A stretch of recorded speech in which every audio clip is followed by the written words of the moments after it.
Hello, everyone. Welcome to the Queers of Time podcast. I'm Matt. I'm James. I'm Kenny. And I'm Kat. And this is a podcast to talk about all the gay stuff in the Wheel of Time. Because we're gay and we like the Wheel of Time.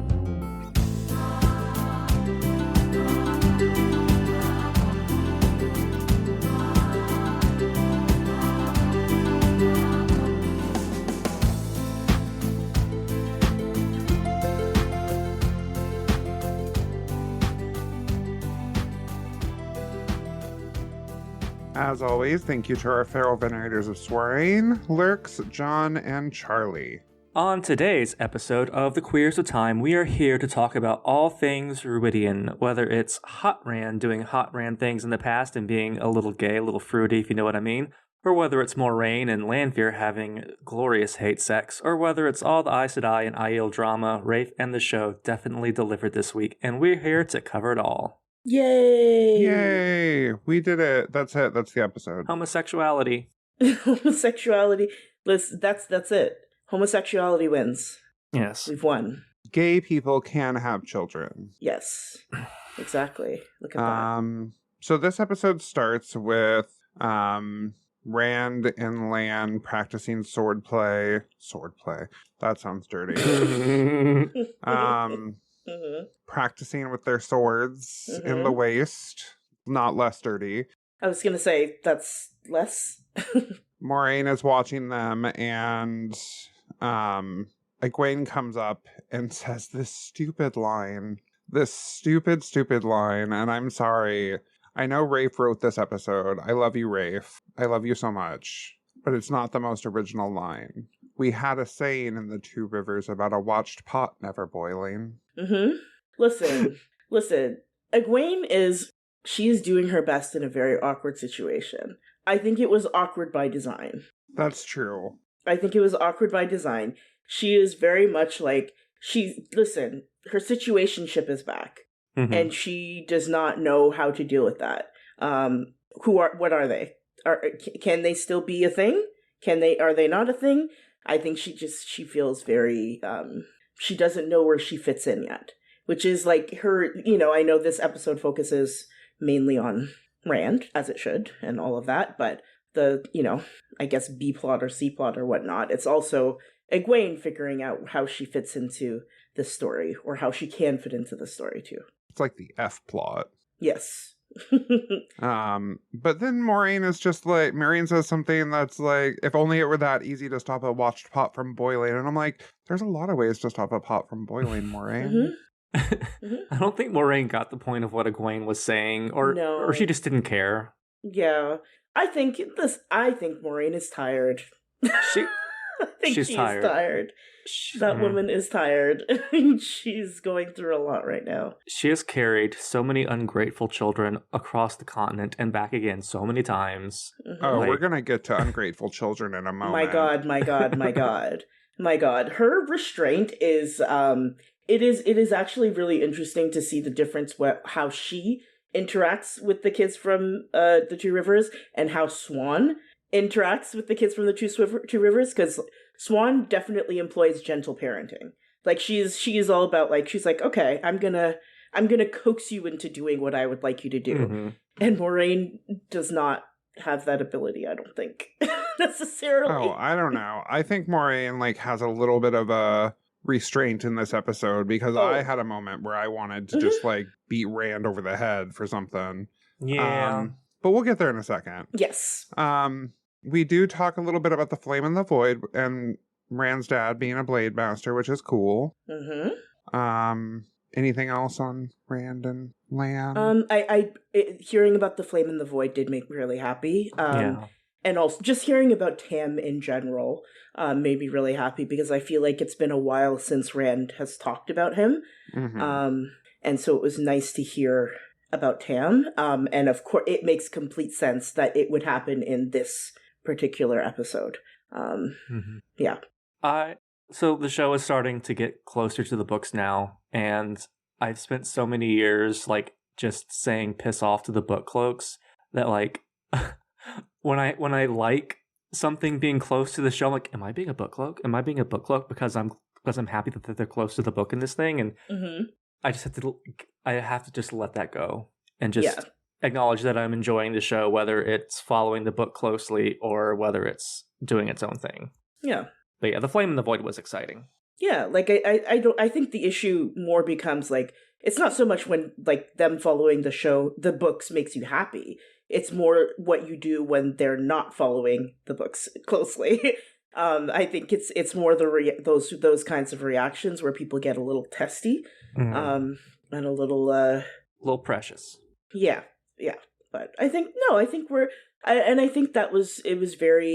it meant a lot to a lot of people who read the books, and I think have read the books, and I think that's can only be a good thing, honestly. So. We then go to the Aiel area, and it's nighttime, and Moiraine and Egwene are sitting with Bear and Melaine, and Egwene asks about servants, and Moiraine is like, "You're very comfortable answering questions we have no interest in the answers to," which I thought it was a really good line. A very Moiraine line. She needs a Snickers. Listen, I think too, because like the wise ones have made a few snide-ish comments towards Moiraine, and Moiraine is not used to being spoken to like that. At least by people who are at the same, what she views as the same level as her, Right. The kids, it's different because she's like, well, they're kids, they're stupid. They're gonna say shit. But by like with other adults, the grown-ups in the room, she expects to be treated with a certain level of respect, and I think she's a little testy that is not necessarily happening. Yeah. The scene with like that dark time scene, it's no secret that Aviendha in the books is a character that I'm not fond of. So her getting chastised by the wise ones and them saying it's time for you to grow up and stop whining and do this. I was like, do I mind Aviendha being pushed around by people who she has to respect? Nope. It made you happy? It's a little bit. It made me emotional, honestly. Like it was. I actually found it because like Aviendha is a character that I usually go back and forth with. There are times when I really like her, and then times when a little bit more iffy. But I like what they're doing with her on the show. Like I like that the direction, the direction they're taking her personality on the show. And I thought that was it's a very realistic sort of moment. It kind of reminded me of like in the previous episode when Perrin comes home and he's looking around and everything is so new and so like new and also familiar and all of that. But with this scene, it's Aviendha realizing like, oh, I am doing something that I have to do now. Yeah. And it's not something that I necessarily want to do, but I have to do this. And it's letting go of those past things. And I think a lot of people can relate to an experience like that, Yeah. I actually I didn't misspeak, but I should have clarified that I also felt that emotion. Like I'm like, you're being made to do something, but also like, oh, she's realizing some really important stuff about her life, and I feel for her. Like I want to go but I also kind of want to, I don't know what was going on. I know exactly what you mean because it's she's and by design, like she has a very particular personality, but yeah, I liked it. It was very well done, I thought. Yeah, I liked how everyone was watching the very public dressing down of Aviendha, and Aviendha was just taking it as part of her duty. Like that was very in character and very admirable. Yeah. And Rand seeing this specifically was, I think, important. Very important, yes. Yeah. And Bear just breaking the spears over her knee like it was nothing. Oof. Like that woman is like hundreds of years old. My God. Yeah. It's just a continuing point that the show is making me really like characters that I either didn't like or didn't care. Like I could not distinguish who Bear is in the books, but like when she broke the spears, I'm like, oh yeah, yeah, she's grandmommy. Yeah. And it's really nice seeing Bear and Moiraine as two very different personalities too. Mhm. Like they are two separate, because sometimes I think what happens with what happened in the books is like they all sort of blend together, and it's hard to remember and tell people apart, but they're making, like, I can already see the differences between them. Was it Bear? Yeah, it was Bear who took the spears. And when Avienda didn't, like, she didn't want to give it up, I was like, oh, boy, girl, oh, baby girl. You better watch. Oh, and the look that Bear just gave her was like, no, you give them to me now. Well, Bear was also, like, had tears in her eyes a little bit when she was like, I resisted too, but then I came to know my duty to the people, and that was really important, I think. Yeah, yeah, exactly. Like, I don't think it wasn't just emotional because it wasn't just sad. It was that, it was Avienda realizing, like, okay, yep, this is my purpose. This is what I'm supposed to do. But yeah, it was good. Yeah, I really like that you bring up the, like, dichotomy between Moiraine and Bear, because Moiraine is just, like, cold and matter of fact, and I kind of live for it. Yeah. Like, she was like, if you had not come, you would have died. If Ananalan had not come, you would have died. If you do not go through Rhuidean. And then Bear is like, shut the She's fuck like, up. Can you stop? We are not supposed to be talking about this. I think it's interesting that in the subtitles, Bear is always called Dreamwalker. Mm-hmm. Which, I mean, it makes sense. Bear's a Dreamwalker. That's a book spoiler, sorry. Oops. To me, you can cut that. Oh yeah, we should say same format as usual. We'll talk about show spoilers in the first little bit, and then later on we'll talk about book spoilers, and we will make it obvious when we are going to be talking about book spoilers. Yes. No, it's not a spoiler that Bear is a Dreamwalker. I don't think so. She says, I think she is. Yeah. She says, yeah, and she also, like, met in the dream. Yeah. Met Egwene in the dream, yeah. So never mind. That's not a spoiler. No, you're good. Anyway, I just think it's interesting that she's not listed as Bear in the subtitles. Mm-hmm. What did we think of the Avienda and Lan sword fight and spear fight? I liked it. Yeah. I never got the sense that they were... It was a dick measuring contest. It was not serious. Mm-hmm. Yeah. It was... I could tell they were both having fun. Like, both the actors and the characters were having fun with it. And yeah, I don't know. It was a fun choreographed scene. Yeah. I thought it was really done. Yeah, choreographed is a word. I think it was I think it was a way for, like, they were both letting off steam, and this is, like, they are both fighters. Like, they are both, and, like, this is like a craft for them almost. And something that they both take a lot of pride in. And so it was like they were showing off for each other too, Yeah. Like it was not serious at all. It was very much like, I think, a bit of blowing off steam, a bit of showing off to each other and showing off for each other, and, like, look what I can do. It's kind of like that, which I liked and appreciated. Yeah. It just reminded me of two peacocks just, like, going up to each other and spreading their tail feathers. Two male peacocks, but, same thing. Spreading their tail feathers out and, like, harping at each other and just fluffing their feathers. It was great. Yeah. It was very well done. I like the idea of Avienda being like some cop being like, no, you can't use swords here. You are not allowed to touch a sword. Exactly. After Avienda runs off to Rhuidean, Rand and Moiraine have a bit of a conversation. And this is where I think we need to lay down the law on Rand. Because Rand says, you've never tried to help me, Moiraine. When Rand looked Moiraine in her face and had the audacity, the utter audacity to say, when have you ever helped me, Moiraine? Excuse You've me? never tried to help me, Moiraine. What? That's her entire fucking life. Shut the fuck up. If he only knew how much this woman has given up for him. Yeah. I mean, it makes some of the future parts of the episode make sense. Like, oh, I can see why she would do that. Yep. Mm-hmm. In a different world where Moiraine has a bit less patience. 100%. She wants to get to the point. I get it, for sure. But, like, I mean, the first time that she met them, like in the Two Rivers, she almost like died trying to help him and his friends and his family. Like, excuse me? It's just, ugh. Yeah, I don't like Rand in this moment. Yeah. No. Yeah.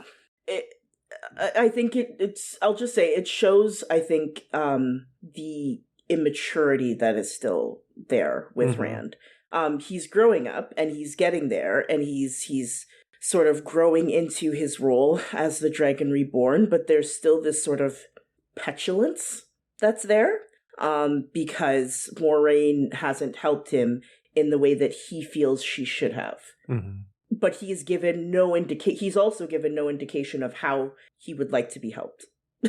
So it's she can't win. Again, communication in my Wheel of Time. I almost wonder if even Rand knows how he wants to be helped. I don't think he does. No. I think that's the thing. Yeah. He's afraid, and like he's not to like, oh, look at me, I started therapy so I know what emotions are. No, it's like I feel like his lashing out at her, not that it was like excusable, but like it comes from fear because he doesn't know how he wants to be helped and he's terrified of the future. And it's when you can't lash out at the big thing, you lash out at what you can lash out at to regain some sense of control over your life. Even if it's a bad lashing out or if it's a wrong target or something. So like, again, not excusing his behavior, but like, I feel like it's a good character writing moment because it reveals that he's, I don't know, whatever. Yeah. My brain. Finish your thought. Finish your thought. What are you going to say? My thought just snuffed itself out. Like literally my thought just ended. No, I was saying it's good character writing because he's not just a petulant child who's like, I don't want to be the chosen one. Like his fear, and this is tied in with like later on in the episode, but his fear is very much driving his bad behavior right now. And I think that's a good writing thing. Yeah. And I think there's an almost like, I feel like what he is thinking a lot is like, this is not fair. It's not fair that I can't be just home. It's not fair that I don't get to just, live the life that I wanted to live with Egwene. It's not fair that I had to leave my friends behind again. It's not fair that I have to go through, like, I have all these expectations put on me. It's not fair that I have to, win the approval of this culture that is mine technically, but I know nothing about. And it's overwhelming for him. And Moiraine is a very easy target because she is putting herself there. She is there, and he's certainly not gonna take it out on Egwene. He can't really take it on anyone else. So I completely agree with you, Matt. He is lashing out because he is terrified, as he should be. Yeah. Oh, okay, sorry. I was reading my notes. I was like, where are we going now? Rhuidean. And then yes, kind of. We're in Rhuidean. We meet the Shido and Couladin. And then Moiraine and Rand both ask for permission to go to Rhuidean, and they enter Rhuidean, and then Rand starts to enter the glass column. So let's talk about everything that happens before Rand enters the glass columns. Perfect. Savannah's first of all, I love Savannah. I love her. Oh, 100%. Obsessed. They did her so well. Yes. Savannah, more like serving cuntana. Okay. Serving cuntana. Yep. That works. Okay. You know what? I'll take that. That's acceptable. That headdress that she is wearing, is it hair?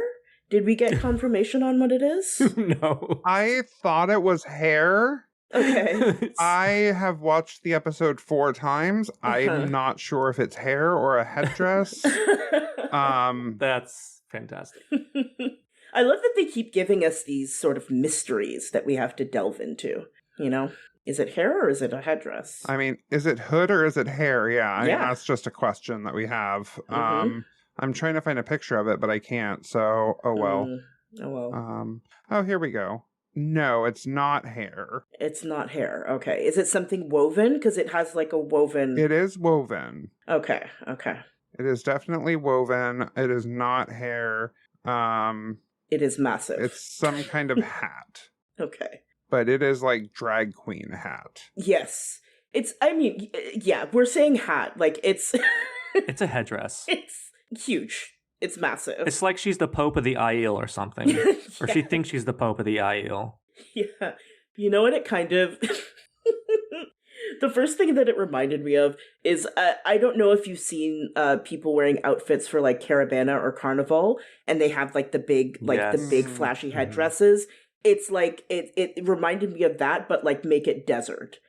You know, like, that's very much the vibe.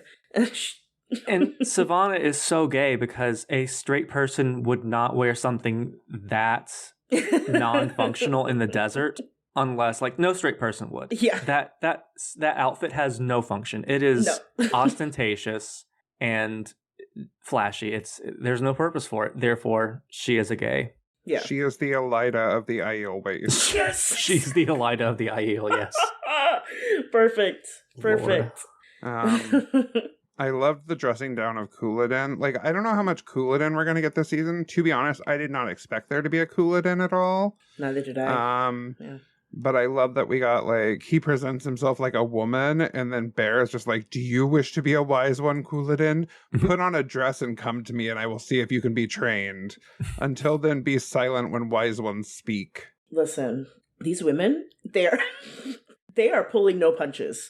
They really aren't. If someone said that to me, I would run away and cry for days. You would not see me for days, maybe weeks. Yeah. No, it's, my God. I don't know. We also got the image of the tattoo from Ruark, which is really, really cool. It looks really, really awesome. Like, it's a gold foiling that a metallic gold that I didn't think they could pull off in the show, but they pulled off really well. Yeah. Yeah, my thought was, damn, the tattoo lady's gonna be really busy for the rest of the series. Yeah. Yeah, it would not surprise me if some people got tattoos of this. I think Rand's going to get long sleeves for a little while. Yeah. Just so they don't have to do this. Lots of lace. Or it's going to be like a stick-on or something. Yeah. Leather and lace. We do get a moment where Bear channels and Moiraine and Egwene are both very surprised, which I thought was very interesting. Yeah, because I think up until that point, it was not clear that they could channel. No. It was not, there was no indication that they could channel. This is literally the first moment, and they're just like, okay. Moiraine is definitely shook. Yes. Yeah. I think Egwene probably had more of a clue that they could channel because she knew about dream walking. And I think she probably connected the two in her brain, even though they're not necessarily connected. But I think Egwene and it seemed like Egwene was less surprised. But Moiraine was definitely like, oh, okay. Like, I didn't expect this. Yeah. Egwene thinks that she's going to go along with Rand, and she says, your paths do not, and Bear says, your paths do not align. Yeah. And I'm like, that's just so sad. It is. I felt really bad. That's the thing. Like, as much as frustrated as I was with Rand when he said that thing to Moiraine, both Rand and to a lesser extent Egwene, they both know that this is the end for them. Like, there's not going to be no them at this point.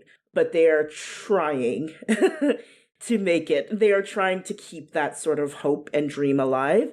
And this is really where it becomes, I think, obvious to both of them that is not, it's just not possible. And just, Egwene looked so sad when she heard that. Because and it's not that she didn't know, but hearing someone else confirm that sort of truth, it's just, oh God. Yeah, it's sad. Yeah. Anyway, they go to Rhuidean. I'm so glad they don't have to get naked. Oh, thank God. Small book spoiler, in the books, they have to get completely nude, which is just a Robert Jordanism. Yeah. I mean, if Rand, okay. wanted to, because he's the dragon. Yeah, you want to see that dragon ass is what you want. Well, I mean, the Dragoness is in another movie, so I guess I can always go to that one. That's true. We get James just rolled their eyes. It was the best. It was the best eye roll. James gave like a perfect eye roll. It was so perfect. We get an image of Moiraine pulling out all 4 of her knives. Oh my god. I started laughing. Excellent. It's so good. Because it was in the is this a spoiler? No, in the books it was It was Matt. Well, yeah. You can cut this commission. No, in the books Matt is in Rhuidean. Mm-hmm. I don't think it's a spoiler. I don't think so either. They shifted his plot line a little bit. Yeah. In the books this went to Matt. Mm-hmm. But they gave it to Moiraine. Yes, which still fits very well.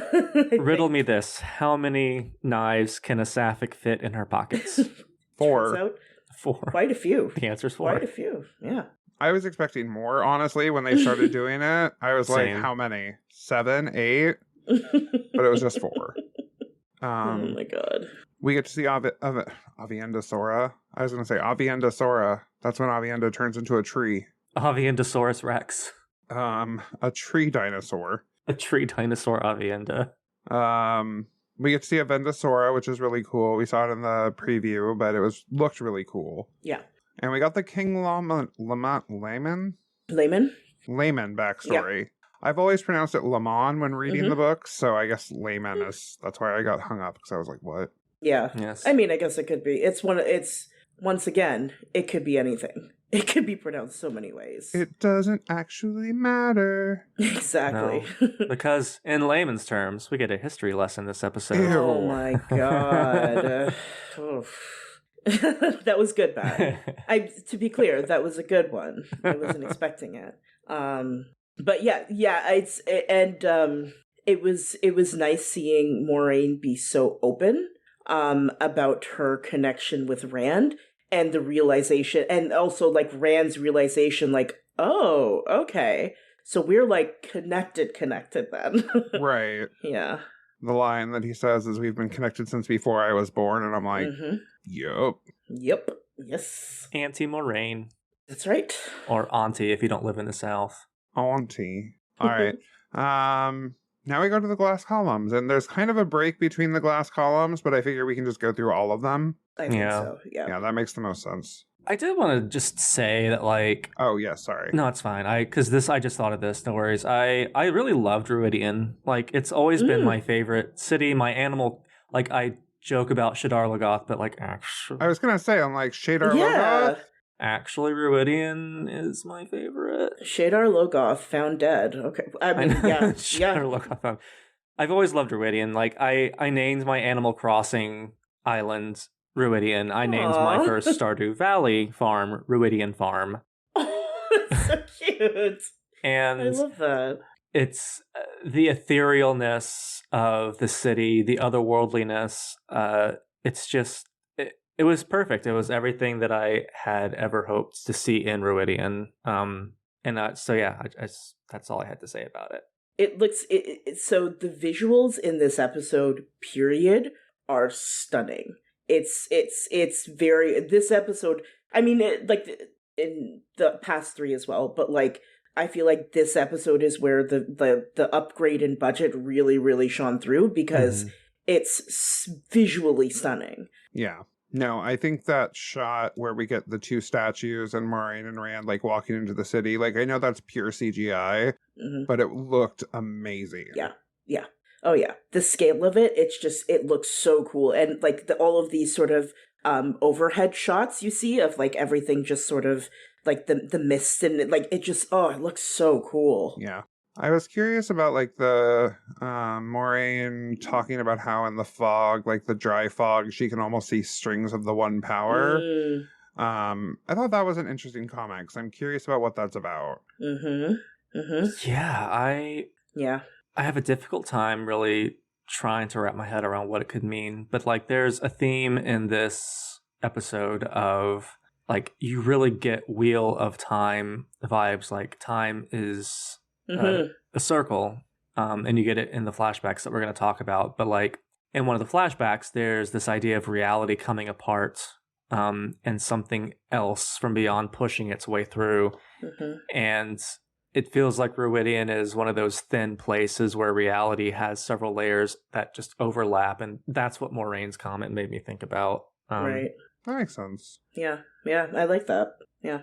All right, so we go through the glass columns, and the first one we get is Janduin during the Aiel War, where Rand is his own dad, finds his own mom, and we find out Janduin killed Layman, which is just badass. Yes. Yeah.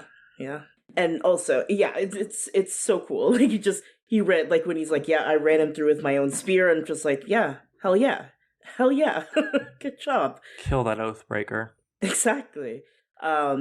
And I mean, oaths is also, I think, another running theme throughout this, another big theme throughout this episode, being an oath keeper or an oath breaker. And this was heartbreaking. It's so sad. Like, I felt bad for Rand having to see and witness this, because, you know, like up until this point, it's kind of been like he's known for a while now that he had, like, his biological mother and father are no more. They are dead. But to see it sort of play out and to feel his father's heartbreak at finding his mother dead, it's another, you know, it's another thing to add to Rand's list of unfairness. You know, it's. No, I thought it was really well done. There isn't much going on in this scene necessarily. Like, it's one of the rather short scenes, and it's one that we already kind of know the lore about, so I don't know how much there really is to discuss in this one specifically. No, I mean, and this is again another, like, it's more obvious in other scenes, but the prosthetics that are used for Yosha, excellent. Oh yeah. It's so well done. There was only one where I was like, I think this is a little messy looking. Okay. Which is the next one, which is Mankind. Oh god. Okay. Me Rands, me Neanderthal, me big strong man woman. It is giving. It is very much that. Yes. It is very much Neanderthal, which is fine. Like, we all have a little bit of Neanderthal DNA. Yeah. And this is also like the it's not quite the modern Aiel as we know them just yet. Right. Like, it's still sort of pre that. And so it was interesting seeing this sort of version of them, which is close to what we know now, but not quite. But yeah, it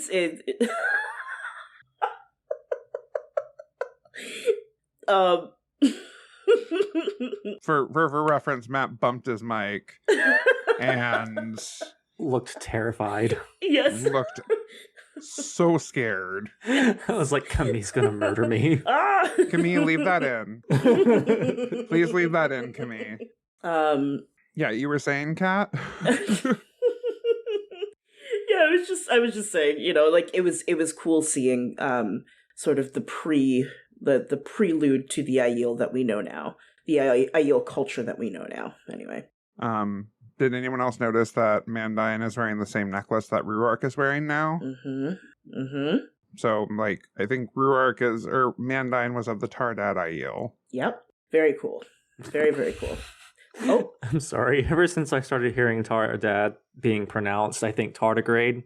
Yes, the tardigrade Aiel. The tardigrade Aiel. Yes, the tardigrade Aiel. The long lost clan tardigrade. They're so cute. They're the cutest Aiel. Yeah. It also looked like Mandyne's spear was power forged, which I thought was really cool. It was really fucking shiny. Yeah. Like, and it had some old tongue on it. So I'm curious as to whether or not that's going to come into play somehow, because that would be cool if it did. Yeah.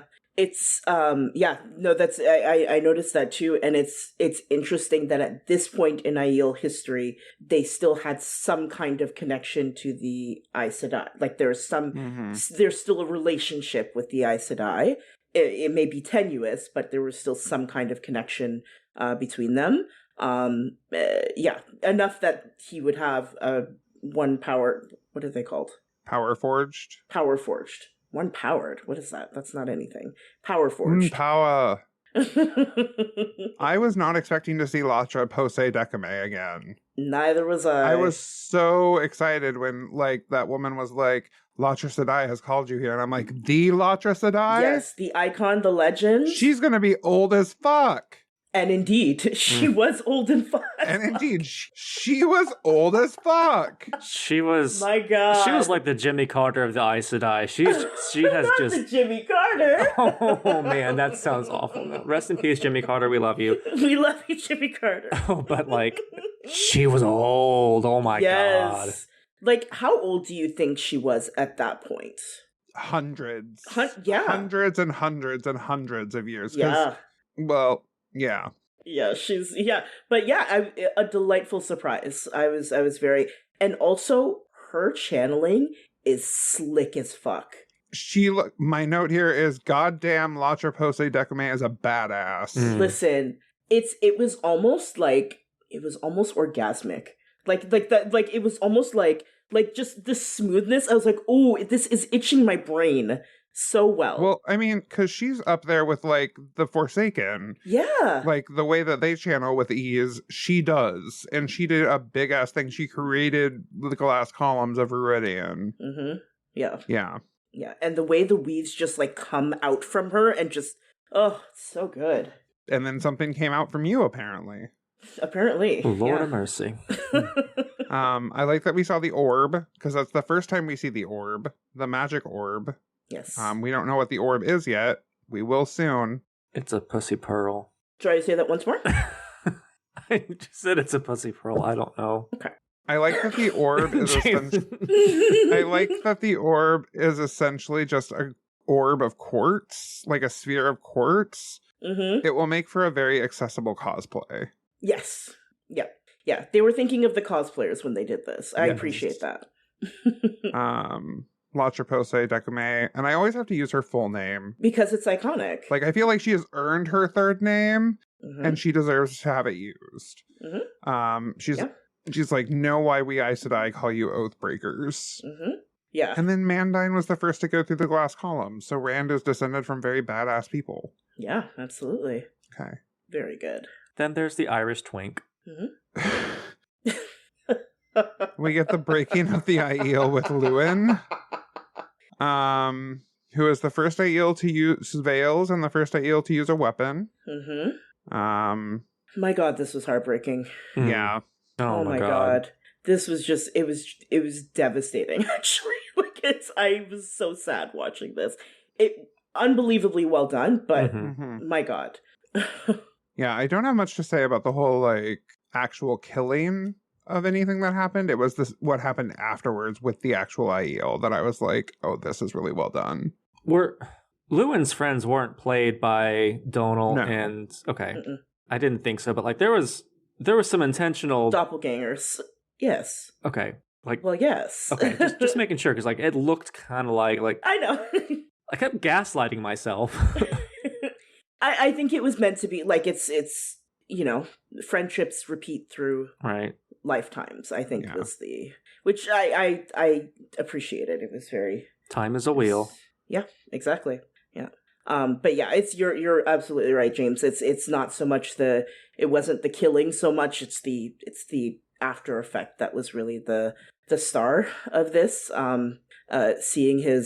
Hearing his mother say, I can't remember you might have the quote. I there. have the quote pulled up. So of course you do. First older Adon, who I will get to why he is called older Adon, says, you are no longer Aiel, strangers, oathbreakers, which is like, damn, like straight up exiled. And then his mother says, who are you that calls me mother?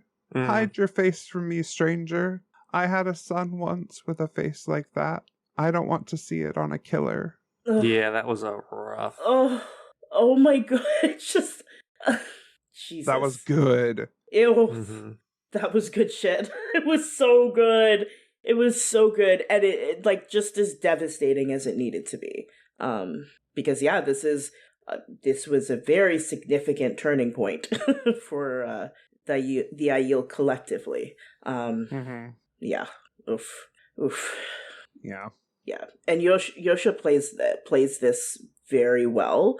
He does. Just the heartbreak with that, and then also the determination afterwards when he pulls the thing up and goes off. I was like, oh, yeah, this is hitting. This is good. Yeah, no, I think it's really, really well done. I like that he says, "What do we do now?" And Rand says, well, sorry, not Rand, Lewin says, "Protect them. They can't do violence, but we can." Yes.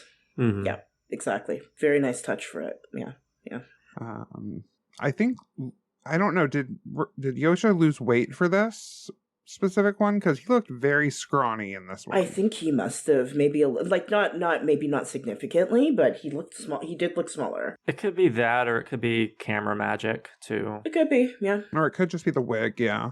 Yeah. The wig. It was a good wig. The wig makes him look 10 pounds lighter. Yeah, it might have been the prosthetic. I'm looking at the picture now. It might have been prosthetics on the cheekbones to make his cheekbones look bigger, so he looked more gaunt. Right. Yeah, it could be. Yeah.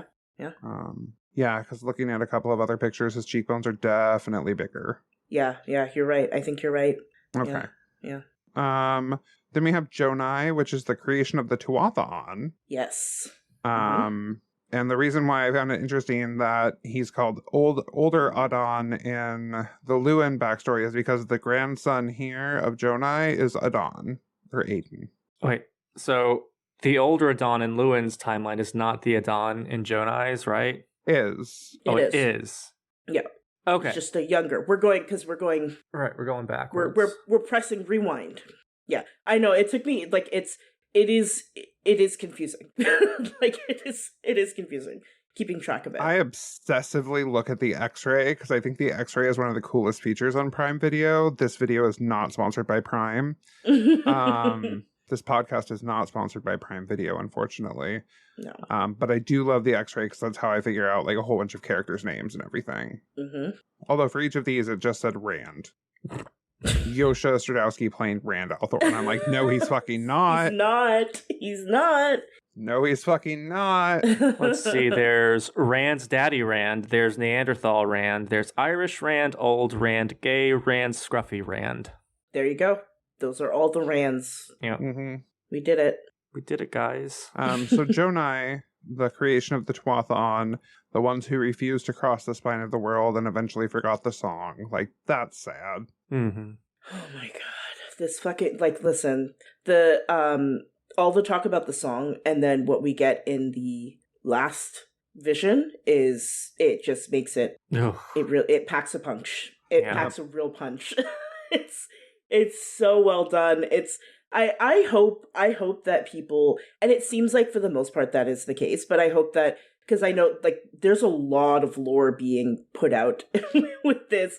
There are a lot of threads that are being connected, and so I hope that people who only watch the show and have not read the books and have no knowledge of the books are able to sort of glean and tie those sort of threads together. It seems like they have been able to, which is good because it means that they're telling the story well. But it's, it's hard for us to really judge that because we know these characters and these plot lines and all of this well, or well-ish, but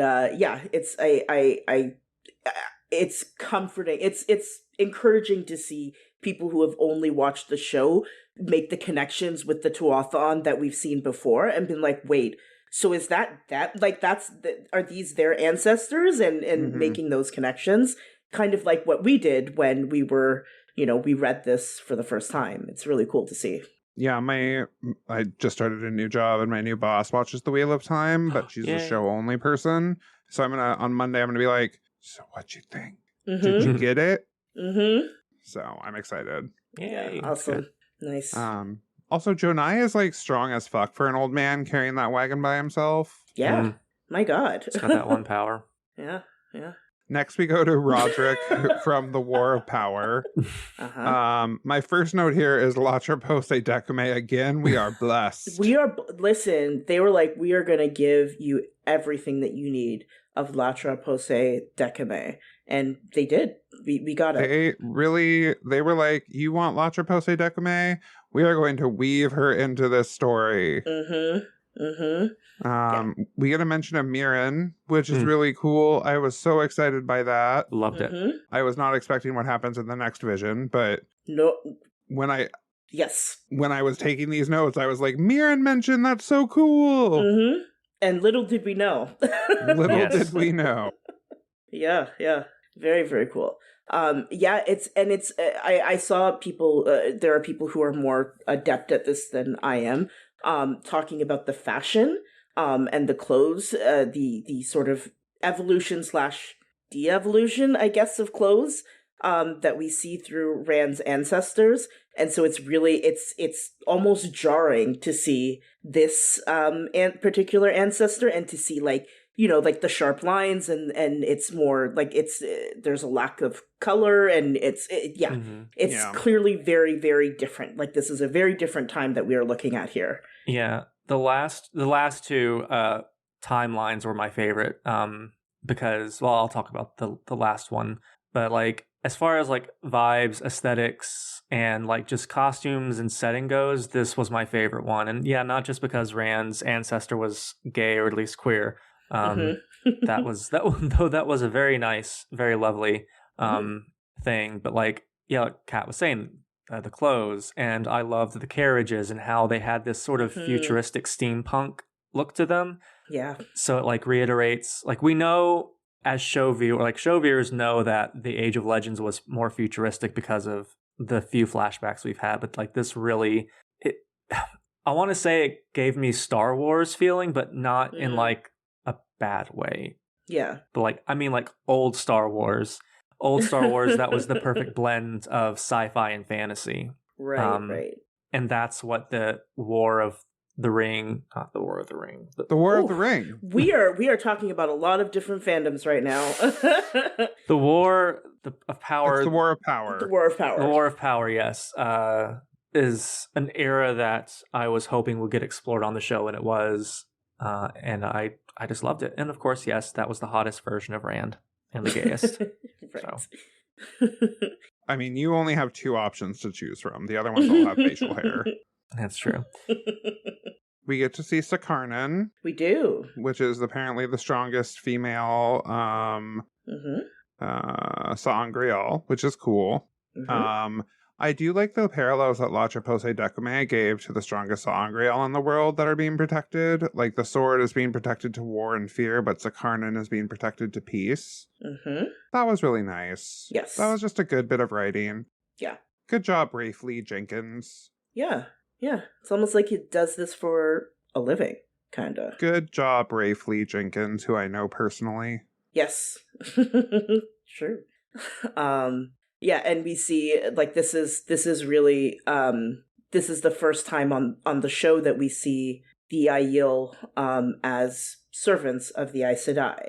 Like we see them in their capacity as servants of the Aes Sedai, which is that's a brand new. I don't think that was ever in the show. I don't think that was ever discussed before. This would have been the first time. Yeah.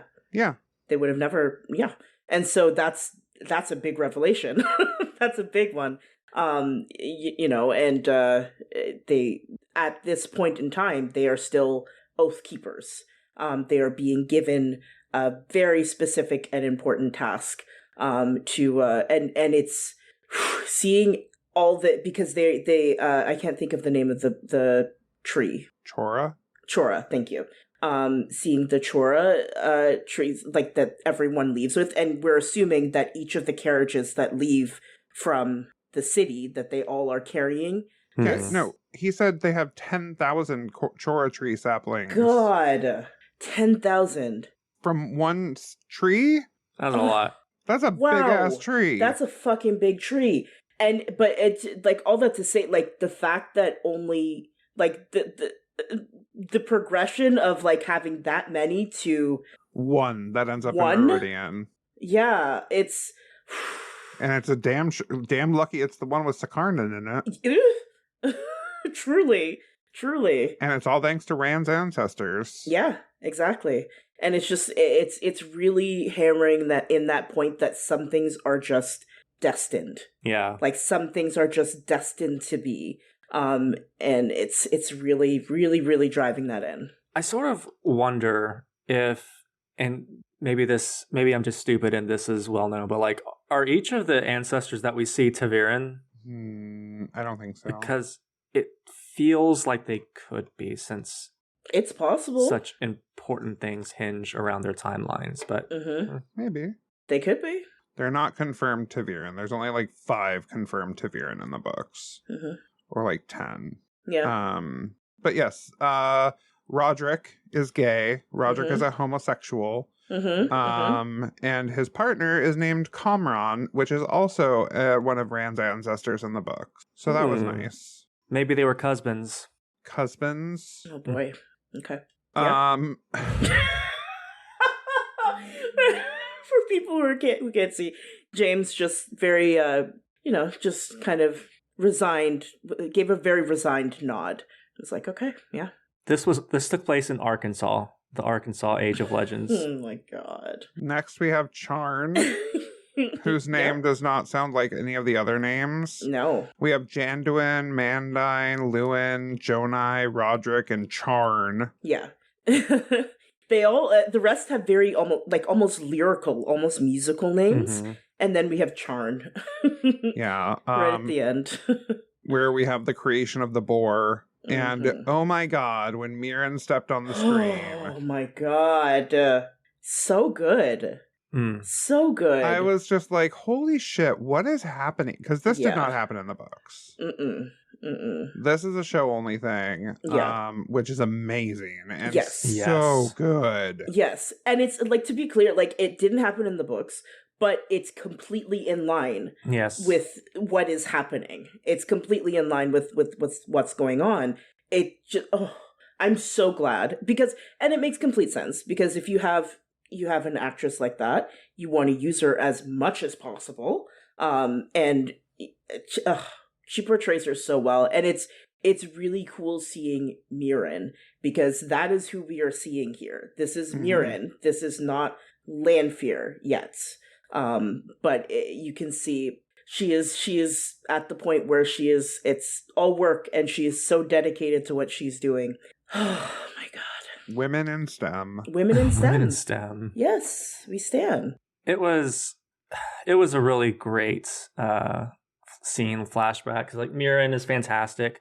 I don't want to be like, give a mouse a cookie, but like, now that we've seen Moiraine in the Age of Legends, I kind of want to see her actually break into the boar, like even though like technically we got that, because I'm like, we got that, we just didn't see like we got it. Her. I want to see Natasha on screen shoving her hand through the fabric of reality.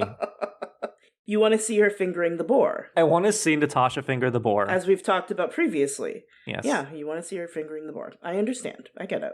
I don't think we're going to get that. I doubt we will. I think we got the Borgasm, so. Yes. Oh my god. Okay. We got, also known as the destruction of the Sharome. Yes, exactly. Yeah. And we got that incredible shot of the Sharome, and then you can see the school in the background, like the sort of white buildings in the background. Beautiful, beautiful shot. And then we get the Eye of the Dark One. Yeah. So good. Peering through. Just floating. Yeah. Which looked more sci-fi than I thought. But it makes sense though. Like, it makes sense that it looks more sci-fi. I love that we're seeing just how much of a meld of those two genres this book is. You know? Because like, I forgot who said it, but like, there's a quote that like, any sufficiently advanced technology is akin to magic, like, to people who do not know that technology. So like, if you just dumped someone from the 1800s into 2025 and showed them a TV, they would think it was magic probably. But like, it just goes to show, like, that's a running, at least for me, that's a running theme in the Well Time, because, you know, this is a futuristic sci-fi-esque world that has totally collapsed. And this is technically a post-apocalyptic piece of literature. So like, who's to say that the power itself is what we call magic and not what we would call some sort of technology? Yeah. But I mean, absolutely. Yeah. I'm pretty sure that was Arthur C. Clarke. Yes, Arthur C. Clarke. That sounds right. Yeah. Okay. There you go. Who was gay? Sorry. It's all of Rand in the Glass Call. Sorry. Can we talk quickly about the Aiel singing? Oh, yeah. They were just singing their little growing song. It's so joyful. It's so joyful and so peaceful. And it made me so deeply sad thinking about the Tuatha, everyone they meet going around and asking, do you know the song? And they've just been searching for years and decades and how many thousands of years to reclaim this sort of piece, this history that they remember that they had it, but they don't, they don't remember exactly what it was. And it made me both happy and sad. Yeah. No, I agree. Do you have anything else on Rand in the glass column? We got what's his name also in the glass columns, and we got that shot of him with his eyes. What's his name? Oh, Moiraine? Moiraine? Yeah. Oof. I mean, Ickies. I get it. Like, if you're going back and you're seeing the traumatic history of your culture, and seeing all of this shit, and yeah, that would fuck with your brain. Yeah. Yeah. I think he did a really good job, like that, the way I'm not saying he did, because I don't know what, he did a good job, I guess. Just portraying that anguish was really well done. Because he had no lines, but it was really well conveyed. Yeah. Okay. Agreed. So we move to Moiraine now. Yes. Oh, yeah. Yes, there's still more. Yes. Moraine's is much, much smaller. So prior to entering the rings, Moiraine finds the orb, which at this time we don't know is... we know it's La Tripose Decume's orb, and she just takes it. I was a little bit like, oh, so you're just taking this. She just takes it and very calmly tucks it away. It's Moiraine. She's like, this is mine now, finders keepers. Thank you so much. She's like, this will come in handy. It's not safe to go alone. Take this. She's the messiest lesbian on the continent. Of course she took it. Yeah, good for her. Good for her. She deserves a treat. And then we go to Moraine's visions. Are there any that stuck out with y'all? Because I have a list of all of them. They were fine. They were really good. Okay, when I say they were fine, I mean this is like they were like top quality, like they were amazing, but like I didn't get from them what I got from Rand. So when I say they're fine, that's not a dig on them. And I'm just saying like they were all good. They were all solid. They conveyed. It was almost sort of flicker in a way. Yeah. And I like that. And I appreciated how it showed the various ways that things could come about. The Moiraine and Lanfear having hate sex was my favorite part, though. Very good. I don't know. I mean, like, I paused it a couple of times looking at that scene because, well, not looking at that scene specifically, but looking at the different scenes because I was trying to, like, write them all down. And Moiraine was not having a good time at the end of that fucking. Oh, no. Well, she was being choked out, so. Yeah, it wasn't a fun choking out. It was a... No, and not a consensual one, I don't think. No. Yeah. My least favorite for sure was Rand and Moiraine fucking. Oh, yes. Oh my God. That made me want to tear my eyes out. That was cursed. And I'm not saying that because I feel like it shouldn't have been in the show. I think it was good. It was a good addition, but I don't need to see that. That was the worst timeline. I don't need that kind of negativity in my life. Thank you so much. Yeah, it would have been fine if it was just like them making out or something. But there was thrusting. Hate it. And hate it. I don't want that. Hate it. Yeah. Kat, what did you think about Moiraine as Siuan's fishwife? That was what I wanted to talk about. It was she looked so cute sitting there with her little fishnet, and she had the tattoos. She did. Yeah. She has tattoos, and it was just so sweet and so cute. And I think right after that is when we get Moiraine as Emerlin and Siuan as the keeper. But it just... Ugh. And she kills Rand in the hall of the tower. Yes. Yeah, she slits that man's throat as he's begging for his life. And then we have Moiraine releasing Lan from the bond and bonding Rand. And then we have Lan catching fire. And then we have Rand dying in the waste and Moiraine wailing. And then we have Moiraine striking him with lightning in the waste. And then we have Moiraine in the Two Rivers swearing herself to Rand. Yes. And then there's a bit of a break. And we get Lanfear and the Dark Ones, which I think is a great band name. Excellent band name, yes. And then we have the fucking. And then we have Lanfear stabbing Moiraine in the hall after Moiraine tells Rand, this tower will never bow to you. And then Lanfear killing Moiraine in the streets of Tarvalon, and in the Waste, and in the Waste again, and again, and again, and in the hall, and in the Waste, and the Waste, and then I lost track. It's a lot of Lanfear killing Moiraine in different ways. Yes. Well, not really different ways, but different locations, I guess, because it's a lot of stabbings. It's a lot of stabbing. Yeah, a lot of stabbings. So, yeah, Moiraine was not having a good time here. She was not having a good time. And I do like the touch, just to go back to the crew outside of Rhuidean, of Lan sitting up, basically staying vigil, and there are tears streaming down his face because he is feeling Moraine's pain as she is going through all of these different possibilities. That was a really, really nice touch, I think.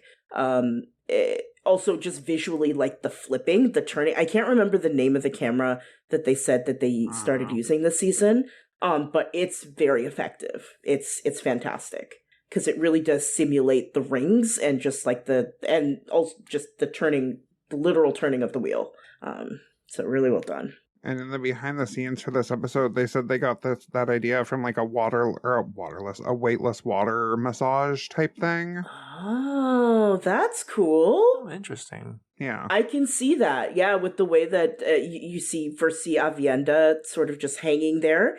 And then the seeing Moiraine the same. Yeah, that's really cool. I like that. Rand then is out of the glass columns with his tattoos and wakes up Avienda.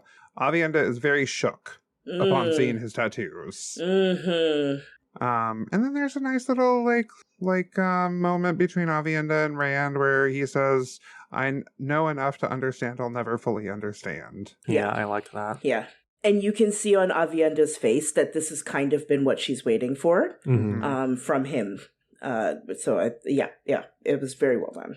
Yeah, when him coming out of the columns shows that he's changed a lot. Like he internalized what he saw, and it's sort of that's what I wanted to come back to from pouty pissy Rand at the start. Like we get him admitting to Avienda he knows enough to know that he doesn't know everything, and then him refusing to leave until Moiraine was out, and then carrying her. I'm like, oh, it was such a sweet bookend to how Rand and Moiraine started in this episode. Yeah, it was well done, very well done. Yeah, and that's pretty much it for the episode. Do we have anything else before we get into book spoilers? Let's see, I don't think so.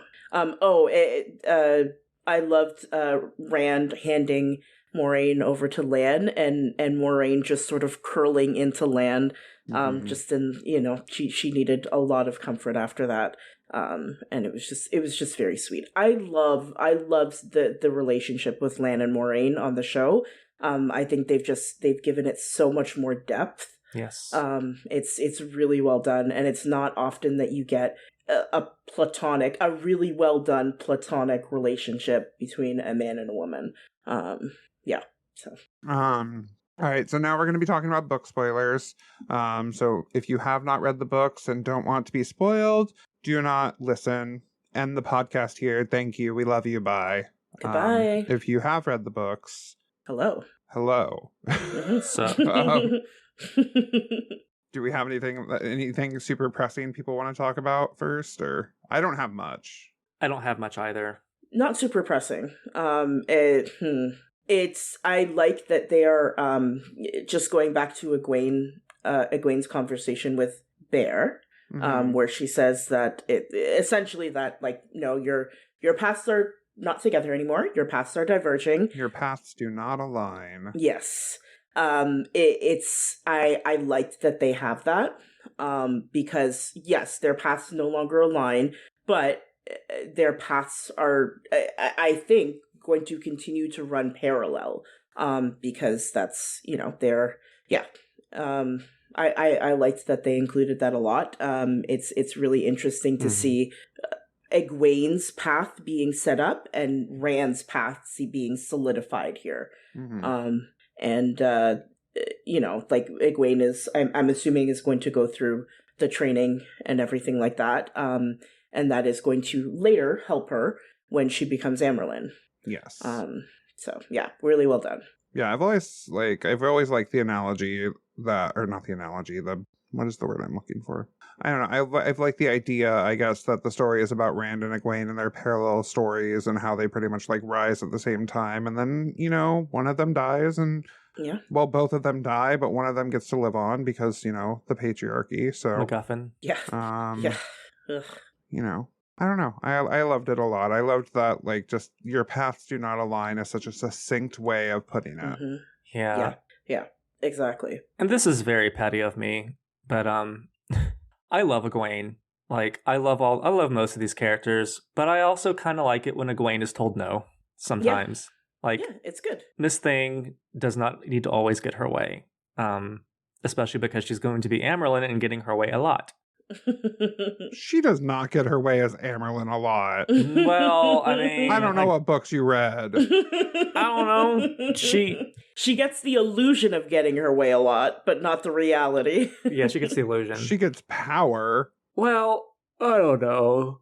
And even then, but I get kind of what you're saying. Like I think Egwene has become very used to powering through, mm-hmm.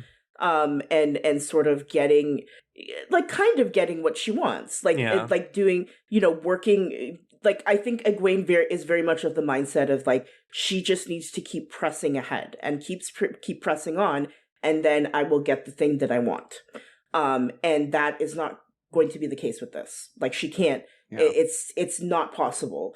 And it's good. I think people have been kind of trying to tell Egwene that previously, but it's good to have, like, an outsider, someone who does not know Egwene from anyone, really, mm-hmm.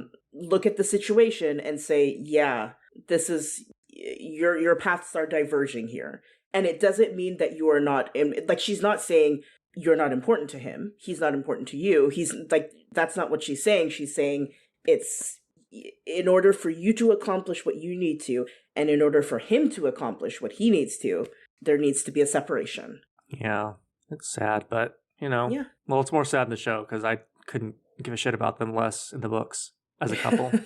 Well, yeah. Yeah, they actually made me invested in the show on Egwene and Egwene and Rand. Mm-hmm. Yes, same. We have the confirmation about Sakarnan being a female Tongriel or Songriel, which is fine. I'm fine with it. I'm not as mad as last episode. It's fine. Whatever. Yeah. Yeah, I understand why they did it. It makes sense. I get it. Do we think we're gonna get the Choden Call? Not sure. Yeah, I'm unsure. Yeah, I don't know. I don't know that it's necessary. Don't hate me. I need to see more. Yeah, like I don't know. I don't know. It wouldn't bother me if we didn't get it. Yeah, it wouldn't bother me either. No. But I need to see a little bit more about where they're going with these Sangre dolls before I, like, make a prediction. Yeah. Do we think we're going to get Kalendor this season? I think we'll get it at the end. I think it's going to be the last episode. I think yeah. my whole, like, since Rand went to the Waste in Rhuidean instead, my thought has been Rhuidean is like the early part of the season. Mm-hmm. And then instead of in the books where Rand goes to Tyr, but here's some random Aiel who are also randomly at the stone because they're looking for Rand. Rand brings them, and this is his first conquering warlord, for lack of better terms. This is his first conqueror moments when he's actually leading and doing, like, he's like, last season, like, I'm the Dragon Reborn, and people know it now, but, like, this is the first time he's going to have actual political and military power, and that's going to be the fall of the Stone of Tyr and Kalendor. That's my prediction for episode 8. Yeah, that's my suspicion as well. I think that makes sense. Do we think that we'll ever get Matt and Rhuidean? No, but I think we're going to get Matt. We're going to get something equivalent because of what Min saw. Behind him and her, poor Min, but that's not this episode. I know. I think it's more. I think ultimately it's more important what Matt experiences than how that happens. How and where that happens. Yeah, he doesn't need to be in Rhuidean as long as there's a Sangreal that does the job. or a doorway or a a hanging area that not Sangreal. Look, I'm tired. A No, thingy. I get it. You're good. You're okay. We see the song, and in the books, when we saw the song, I was half expecting there to be Ogier. Me too. I was surprised. That's not true. I'm not surprised that there wasn't, because the prosthetics for the Ogier are a lot. Right. And I think to show, I feel like in a scene like that, you would want to show a number of them, and I think it just would have been a lot. Yeah. Yeah. I was just hoping to see some Ogier. Yeah. Me too. Do we think that they're going to do the dual death this season with Lanfear and Moiraine? I think they are. I go back and forth on it. I think they will in episode 8. Yeah, I think so too. I think they kind of have to now. Yeah. Because it's happened early enough that there's a build to it now. Mm-hmm. Or at least Moraine's revelations and what she's seen in Rhuidean have happened early on enough, so that she has time to plot and plan and figure out what she's going to do. Because I think the connection that Moiraine is going to come to is that Lanfear needs to go. And Lanfear is the issue here. Well, I mean, we've seen so many outcomes where Moiraine is killed by Lanfear. Mm-hmm. People are expecting that. Yes. Or something similar. So we aren't necessarily... I think people are expecting Moiraine to find a way to kill Lanfear. Mm-hmm. Or Lanfear to find a way to die or something. Mm-hmm. I think it's going to be a shocker for people when they kill each other. Yes. Yeah, exactly. So. Yeah. Exactly. I honestly don't know what to think about the Moiraine Lanfear thing, because I can't see it happening in episode 7, because if Rand loses both of them, he's not going to be in a state to like take the Stone of Tyr. Yeah. So like my next inclination is that, it happens in episode 8, but also that's going to be, if it is the Stone of Tyr, that's going to be a huge battle sequence and a huge episode, and there's going to be a lot going on. Mm-hmm. So I almost think maybe it could be the beginning of season 4. I don't know. Like it's possible that it could be a way that they start the season. It could be. I think, yeah, it could be. I will say season 7, episode 7 is titled Golden Eyes, so I think that's just the Two Rivers episode. Okay, so it's Two Rivers then. So yeah. Doubtful then. So yeah, I think it's either gonna happen in episode 8 or, like Matt said, at the beginning of season 4. I am leaning towards it happening in episode 8, because I think it's a really good cliffhanger. It's a really good button to leave both Lan. Well, I guess technically Lan as well, but Moiraine and Lanfear's stories. Yeah. I think the question is more: are they going to leave the audience in the dark about what's what the actuality of what's happened to them? Is it going to be just like, is Moiraine going to die? Or is it going to be, like what, I guess, yeah, I'm interested to see how they're going to play this. Yeah. I need to figure a way to word this. I really don't care about when Moiraine and Lanfear do this, because I trust Rafe to essentially do it at a point that makes the most sense for what he's envisioning. Mm-hmm. So, like, to me, like, yeah, it's fun to theorize when it could happen, but, like, at the end of the day, I'm not going to theorize too hard, because, like, it doesn't matter, because I know I'm going to really enjoy and love his choice, whatever he decides to do, if that makes sense. Yeah, I think we have enough trust in Rafe right now that... Oh, yeah. Yeah, I agree. Rafe's a good boy. He'll know what to do. I mean, exactly. When the show deviates from the books, the changes make sense and they're fun. Yeah. And when the show sticks close to the books, it brings the pages to life in a way that I never could have imagined. So, like, either way, I trust him, whether he pulls back from the books or goes closer to them. Right. So, yeah. We'll see. I have a last thought, and I don't know how pertinent it is, but I asked this question on Threads because I saw some people talking about it, and whether there were any Forsaken hiding in, like, background characters in the flashbacks. And the one that a few people are talking about is Latra Pose Decume's assistant or her coworker, the other Aes Sedai, who is named Celinda. This is in the scene where Roderick receives the thing. And Celinda is a character that exists in the books, but she doesn't do much. So I'm like, but like a few people I've seen like, oh, this looks like how I envisioned Cimarog would look, like elegant and sleek, and just no nonsense. But again, it's a named character. Yeah. So like I don't she doesn't have to be Cimarog. I think it could fit, but also this is near the end of the war, right? So Cimarog the Forsaken would have already outed themselves. Yes. So maybe, yeah. I could see it. I could see it. I think I don't know, like I guess she could look differently because like I think if they're gonna Cimarog is going to be significant. And whoever they cast is going to be significant as well. Yeah. Angela Bassett. Listen, I would are you kidding me? Okay, look, yes, but she needs to stay on 911 and I would rather have her on 911. This is more important, Matt. No. This is more important. Gay firefighters are also important. No, this is more important, Matt. I'm sorry. I think Cimarog has dreads, personally. I can see that. Yeah, I can see that. Yeah, I can see it. The actress is just gorgeous, and I'm like, we need all the Forsaken to be hot, so. Yeah. Listen, I would not be mad about it. I mean, no doubt she's going to be hot. Oh, absolutely. Absolutely. Yeah, it would be interesting if they're just, Forsaken hiding away in scenes. I would like that. It'd be fun. That would be nice. That would be really cool, actually. Yeah. Yeah, I would like it. Yeah. All right. Well, do we have anything else on this episode? No, it's good. I don't think so. It's really good. All right. Well, thank you so much for listening to this episode of The Queers of Time. We've been your hosts or whatever. Find us on Discord. That's where we do a lot of talking and stuff. Or whatever, Or whatever. We also have a Patreon if you want to follow us there. We've also started recently using Instagram.